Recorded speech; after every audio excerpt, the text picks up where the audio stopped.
What's up, everybody? Matt with Texas Edge Home Inspections.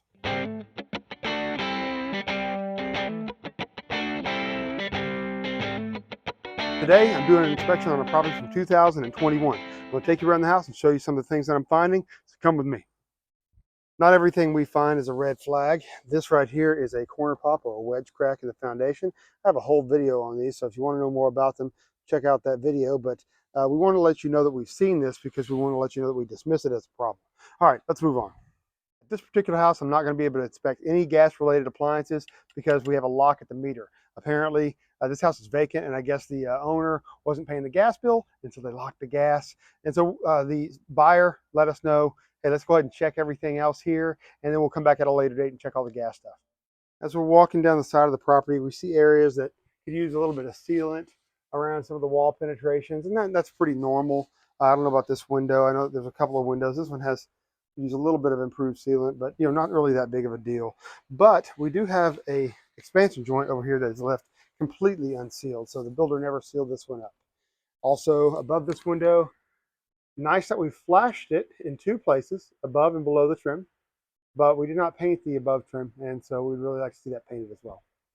We have a couple of missing screens on the back side of the house. We have screens everywhere else along the back side of the property, on every side of the property, but these two right here are missing. They could be inside the house, they could be in the attic. I'm not sure, but we'll put in the report that they're missing, and that's between the buyer and the seller. You can see we have this piece of flashing coming off the roof here. What I don't like about it is that we don't have any counter flashing or any siding over this part of it right here. And so missing counter flashing or siding in this area is definitely going to get notated. Right here we have the water main coming into the property. If you know me, you know I don't like to see this duct tape, but whatever, it's there. But we are missing some insulation. Definitely recommend putting some insulation on that to keep it from freezing in the winter. And we got another wedge crack going here on the foundation. Again, not a real big deal. Over here though, we have a couple of examples, a few better examples of the missing sealant around windows. Here's a really good one right here. They did a poor job probably when they initially put it on. All right, so I removed the panel cover on this. This is what is considered a sub panel because this house being built in 2021 means that we have the panel in here with all the breakers for all the circuits, but outside we have a main disconnect, that being the first means of disconnect out there. That makes this one the second, and there's some issues inside here being the second disconnect. We don't want to have neutral wires and ground wires combined, and as you can see, we have that going on right here. All of these ground wires, the bare ones and the green ones, should be attached to the box itself on a separate bus bar, and we don't have that going on here. Also, these service entry wires are aluminum, and as you can see, there's no antioxidant gel. This is something that, although the NEC, from what I understand, says that it's not required, Texas still requires it, and it is required for a home inspector to call out when that antioxidant gel is missing. A couple of other things. We have some Romex coming into the box here, and we're supposed to have a bit of that, about a 1/4 inch of that insulation showing. You can see this one right here does not have that. Probably not a red flag situation though. Right here, this is the breaker for the AC, and we are supposed to have this white wire here. It's actually a hot wire, and it's supposed to be re-identified as a hot wire with black tape. Back out here on the side of the house again, I have taken off the panel cover for the main disconnect I was just speaking about, and want to show you a couple things in here. You can see this green screw. This means that we actually have bonding between our grounds and neutrals inside here, which is great because this is the first means of disconnect. They can be combined here, not in the other panel inside.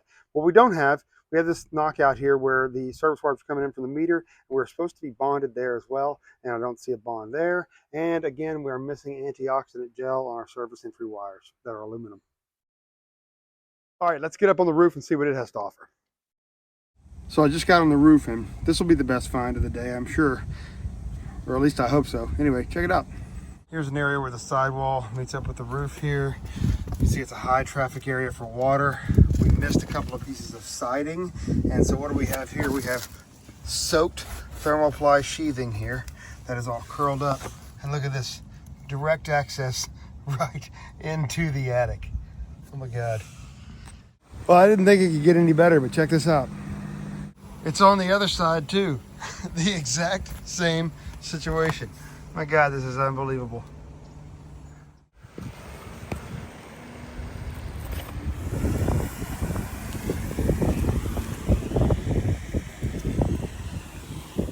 Up here in the attic, we get a chance to check out the water heater, and even though it's not functioning due to the gas being off, We still want to take a look at it and see if there's anything we can point out that might be wrong. One thing I always like to mention is that these CPVC valves are kind of known for failure. They're not wrong. These are allowed, but I've seen a ton of these break and cause a lot of water intrusion in some homes. And so we always pointed out in the report that it'd be better if we could replace this with a better valve. And then also we look up here, looks like we get some daylight coming in where the storm collar meets up with the flue. So the storm collar up there at roof level definitely needs some sealant to prevent moisture intrusion. Here's what the inside of the attic looks like where all that missing siding was. You can just look through and see the shingles. This one wasn't nearly as bad, but this side's really bad. Coming up to inspect the furnace, and this is how I found it, with the filter cover just laying on the attic floor here and completely open, which allowed me easy access to pull this and see that the filter is very dirty and needs to be replaced. I will attempt to put that back later, but let's see what else we have here. All right, if we look up, I don't know what we were thinking here because this is a terrible splice with this rafter to this hip board. We got another one over here, not so great, but man, I don't even know what we were attempting to do here. This is terrible. Also, if we take a look back over here, it looks like we're missing some sidewall insulation. They did not put bad insulation against this wall. I have a feeling this is the master closet. We will take a look a little bit later with the thermal camera and see if we can find this and show you an image of what it looks like down there. And would you look at that? A home inspector making improvements, fitting the filter cover back in place like it's supposed to be. Now that I'm safely back here on solid ground, let's go see what we can find on the inside of this property. One of the first things I discovered was that this front entry door here does not latch properly at all. You can see the latch bolt itself just doesn't, it's not really lined up properly with the strike plate, and it's just not going to function that way. Also, even if I push it closed, we're still getting some daylight showing through down here, and that's an indication that we have some weather stripping issues, and so that definitely needs to be corrected. And we have a lot of this going on at various areas all throughout the home. I'm not trying to be picky, but big or small, all this stuff's going in the report. Here in the living room, you can see we have a cracked window here, right there. I'm actually really surprised that that window hasn't shown signs of a failed thermal seal, but it will. Just give it time. We also came across this door that doesn't latch properly. And when I was checking out the backyard entry door, I found this. A missing hinge. Not real sure what that's about. All the others are in place and all properly fastened, but this one's missing. Don't know why. So that's about all the issues I was able to find on the interior of this property today. Most of the problems on this house were on the outside and in the attic, at least the ones that really need some attention. But inside, we found some door hardware that's not functioning properly, some broken glass, some other things that are a little bit smaller items than that I didn't even bother to mention. But for the most part, that's all that was going on the inside. I could have probably or potentially found more had the gas been onto this property. I was not able to run the HVAC system, the fireplace, the cooktop, anything that required gas. So I potentially could have found some issues there. We'll probably come back and do that at a later date. But anyway, I'm going to wrap up this inspection and get to my next one. Give me a call if you need an inspection. Matt, Texas Edge, out.